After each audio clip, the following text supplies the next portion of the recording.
China సరిహద్దులకి సైన్యం వెళ్ళడానికి రవాణా సదుపాయాలు ఉండేవి కాదు.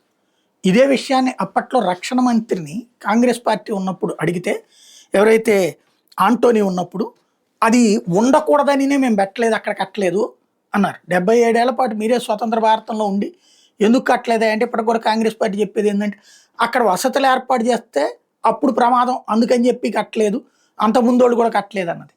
చైనా ఓ పక్కన తీసుకొచ్చి సరిహద్దులు అవతల పక్కన కడతంటే మనం కట్టడం బిగిన్ చేస్తే, గతంలో వాజ్పేయి టైంలో కాంగ్రెస్ ప్రభుత్వం వచ్చిన తర్వాతన చైనా ఒత్తిడి తేగానే ఆపేశారు కన్స్ట్రక్షన్. అప్పుడే బీజేపీ విమర్శించింది కూడా.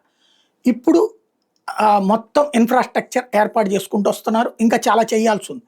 అలాగే జమ్మూ కాశ్మీర్ మధ్యన రైలు వసతి అన్నటువంటిది అసలు ఎవరు ఊహించండి, అది సాధించగలిగారు.